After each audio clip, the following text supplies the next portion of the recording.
Assalamu alaikum. Dans ce chapitre 3, nous allons voir quels sont les moyens de la sûreté de fonctionnement. Avant cela, juste pour rappel, euh, la sûreté de fonctionnement est constituée de trois éléments: les attributs, FMDS, les entraves et les moyens de sûreté de fonctionnement. Comme nous l'avons vu dans le chapitre 1, les entraves sont la chaîne causale, fautes, erreurs et défaillances. Cette chaîne peut être déclenchée ou pas selon l'activation ou pas des fautes et des erreurs. Donc on parle de latence, qui est la durée entre l'existence de la faute et son activation en tant qu'erreur. Il existe plusieurs types de fautes selon les origines des fautes et leur effet externe ou interne. Il existe aussi plusieurs types de défaillances et une observation n'est pas forcément une défaillance si le dysfonctionnement n'est pas dans une fonction spécifiée dès le départ pour ce système. Dans le chapitre 2, nous avons vu les FMD, qui sont les attributs de la sûreté de fonctionnement, RMA en anglais, la fiabilité R, la maintenabilité M, la disponibilité A, et la disponibilité était donnée selon plusieurs visions, la vision de l'utilisateur, du concepteur ou autre. Ces trois attributs peuvent être estimés de façon statistique, en utilisant les tableaux, l'historique, ou bien par des lois probabilistes, telles que la loi exponentielle pour la fiabilité. Les indicateurs pour estimer ces attributs sont le MPTR, le MPTF, mu et lambda, qui est le taux de défaillance. Mu, c'est le taux de réparation. Aujourd'hui, nous allons voir quels sont les moyens de la sûreté de fonctionnement. Les moyens sont le premier schéma, c'est le troisième élément de la sûreté de fonctionnement. Donc, pour définir les moyens, ce sont les solutions éprouvées pour casser l'enchaînement faute, erreur, défaillance, pour casser la chaîne causale des défaillances et donc améliorer la fiabilité du système. Le premier moyen est la prévision de fautes. Donc, c'est estimer le nombre et la nature des défaillances futures. Exemple, on va dire que le climatiseur sera rouillé après 3 ans, donc donner une garantie à l'utilisateur. Deuxième moyen, c'est la prévention de fautes. C'est empêcher la défaillance dès le départ. Exemple, test après le codage, c'est-à-dire le développement d'un logiciel, mettre des exceptions, couvrir, si je parle du matériel, couvrir le climatiseur contre l'humidité, donc il ne sera jamais mouillé. Donc, ça, c'est un autre moyen de sûreté. Troisième moyen, c'est l'élimination de faute. Lorsque la faute existe, on maintient toujours le système, donc la maintenance en cas de défaillance. Le quatrième point,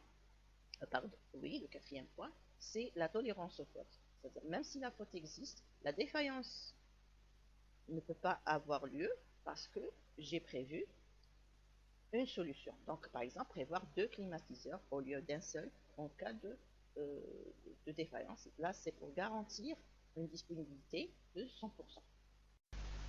Donc, comment peut-on arriver à prévoir, estimer les fautes, prévoir les fautes, etc.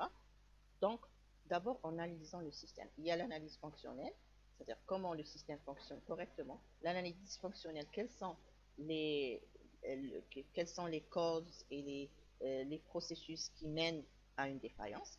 On modélise cette analyse sous forme de schéma, ou de modèle, etc. pour comprendre le fonctionnement et comprendre le dysfonctionnement. À partir de cette modélisation, on peut réduire les coûts d'exploitation, on peut réduire les risques s'il s'agit de défaillance de risque, et on peut tolérer les fautes. Donc, par exemple, là, on schématise qu'il existe dans un bâtiment 2 climatiseurs, 2 ascenseurs, des caméras de surveillance. Donc, tout ça est modélisé dans son fonctionnement. On modélise aussi quelles sont les causes de défaillance pour pouvoir trouver des solutions en cas de défaillance. Par exemple, en cas de d'une architecture maillée, totalement maillée, un réseau sans fil, on peut changer le mécanisme des affectations de rôle en cas d'une défaillance d'un nœud parmi les nœuds. Travailler avec le reste des composants. En informatique, il y a deux types de redondance. La redondance logicielle, c'est la duplication de parties de logiciels, duplication de bases de données par exemple, clonage des données d'un disque, etc. Le deuxième type, c'est la redondance matérielle, c'est la duplication de composants, plusieurs ascenseurs, plusieurs routeurs, plusieurs serveurs, etc. Plusieurs disques durs. Donc, pour tolérer bien sûr là. Un exemple de redondance est la duplication des switches, des routeurs, des serveurs dans les architectures Cisco. La redondance matérielle et logicielle permettent de garantir une fiabilité égale à 100% ou bien égale à 1. Un exemple concret de ça est le système sonore de Masjid al-Haram à Mecca qui s'étend sur plusieurs kilomètres. Chaque composant est dupliqué en 3 composants, donc, ou bien chaque sous-système est dupliqué en 3 composants, depuis les microphones jusqu'aux haut-parleurs. La redondance matérielle, elle aussi, est classée en plusieurs types. D'abord, redondance homogène ou hétérogène. On dit que la redondance est homogène lorsque les composants sont identiques en termes de coût et de fiabilité. On dit que la redondance est hétérogène lorsque les composants ne sont pas identiques en termes de fiabilité ou de coût, donc souvent en termes de fiabilité. La redondance matérielle peut être aussi froide lorsque tous les composants deviennent actifs quand ceux déjà actifs tombent en panne. Sinon, ils restent passifs.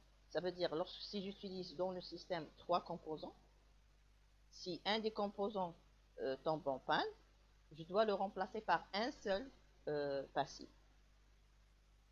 Donc, tant que le système fonctionne, les composants passifs restent passifs. Alors que la redondance chaude, c'est d'activer tous les composants au départ. Là, je garantis toujours la fiabilité. Un exemple de ça, c'est les ascenseurs. Je peux utiliser tous les ascenseurs au départ, donc c'est une redondance chaude, comme je peux utiliser un seul ascenseur, et lorsque celui-ci tombe en panne, j'active celui qui était passif. Le calcul de la redondance, de la fiabilité en cas de redondance a été déjà vu dans l'estimation de la fiabilité dans le chapitre 2. Maintenant, comment réaliser, modéliser le système après une analyse fonctionnelle et dysfonctionnelle, c'est l'objet du chapitre 4, les méthodes d'analyse fonctionnelle et dysfonctionnelle, et comment cela peut servir à faire des évaluations de risque, des évaluations de défaillance, pourquoi pas, à partir des schémas.